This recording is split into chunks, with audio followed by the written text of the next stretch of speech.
Hello student, welcome to my YouTube channel Lamba classes. तो बेटा आज हम एक इम्पोर्टेंट टॉपिक करेंगे जो कंपटीशन के लेवल से बहुत ही इम्पोर्टेंट है। पॉलिटिकल या एसएससी या जीडी या किसी भी कम्पिटिटिव लेवल एग्जाम के लिए बहुत ही इम्पोर्टेंट टॉपिक है पॉलिटिकल का नेशनल इमरजेंसी।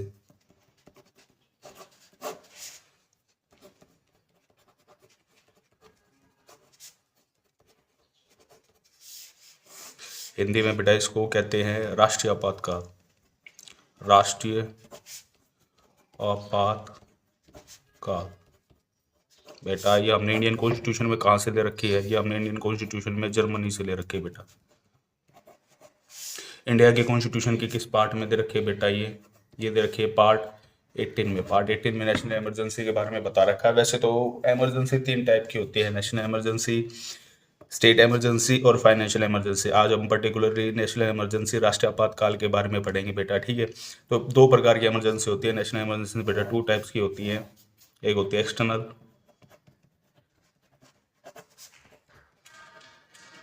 और एक होती है इंटरनल।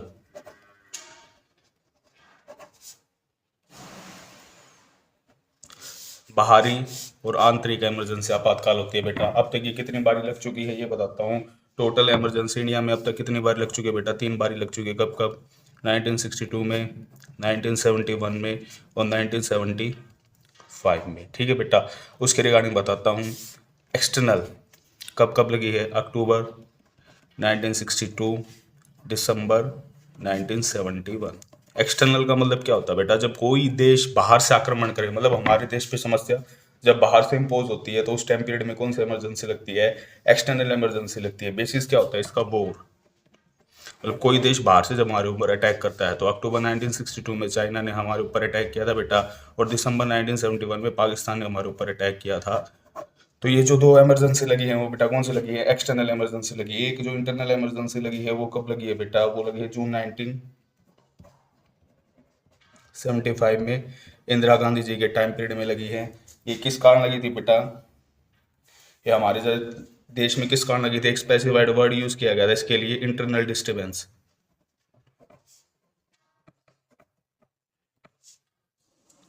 इंटरनल डिस्टर्बेंस देख लेना बेटा, ठीक है। उसके बाद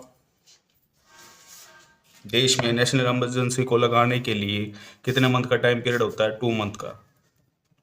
पहले ये बेटा 1 मंथ का होता था, अब इसको बढ़ा के 2 मंथ का कर दिया है। उसके बाद पार्लियामेंट से पास करवाने के लिए 2 मंथ का टाइम पीरियड होता है। कितने बेसिस पे पास की जाती है, मतलब कितनी मेजोरिटी चाहिए इसमें? 2/3 की मेजोरिटी चाहिए पार्लियामेंट से पास करवाने के लिए इसको, और हर 6 महीने में पास करवानी होती है पार्लियामेंट से। और आप इसको कितना भी बढ़ा सकते हो, मतलब अगर इसकी टाइम लिमिट पूछे, नेशनल इमरजेंसी की टाइम लिमिट पूछे, तो आप इसको कितना भी बढ़ा सकते हो। 1 साल के लिए, 2 साल के लिए, मतलब हर 1 साल के लिए, 1 साल के लिए आगे बढ़ा सकते हो। परंतु कंडीशन ये है कि हर 6 महीने में आपको इसको पार्लियामेंट से पास करवाना होगा। 44th अमेंडमेंट किया जाता है, पूछा जाता है पेपर में बेटा। 44th अमेंडमेंट किया जाता है 1978 को। उसमें ये जो वर्ड है इंटरनल डिस्टर्बेंस, इसको चेंज करके कर दिया गया आर्म्ड रिबेलियन। इसका मतलब ये है कि इंटरनल इमरजेंसी देश में अब जब भी लग सकती है जब देश के नागरिक देश के खिलाफ हथियार उठा ले। ये तो हो गया बेटा लगाने का प्रोसेस। इसको हटाने का प्रोसेस बहुत ही सिंपल है। इसको हटाने का प्रोसेस ये है कि अगर प्रेसिडेंट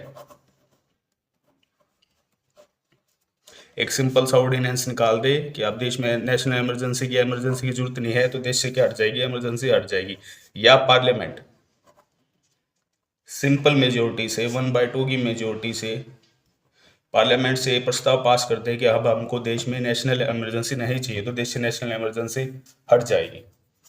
अब इसका इम्पैक्ट क्या पड़ता है बेटा? 2-3 बात हो रहा है। अब इसका इम्पैक्ट क्या पड़ता है, ध्यान से सुनो। इसका इम्पैक्ट पड़ता है जैसे कि आपके जितने भी फंडामेंटल राइट हैं वो क्या हो जाएंगे? खत्म। जिस देश में एक्सटर्नल इमरजेंसी लगेगी उस टाइम पीरियड में आपके सारे के सारे फंडामेंटल राइट्स समाप्त हो जाएंगे। फंडामेंटल राइट्स सारे के सारे क्या हो जाएंगे? समाप्त हो जाएंगे। इसका इम्पैक्ट पड़ता है। ये किस आर्टिकल में दे रखा है बेटा? 358 में दे रखा है।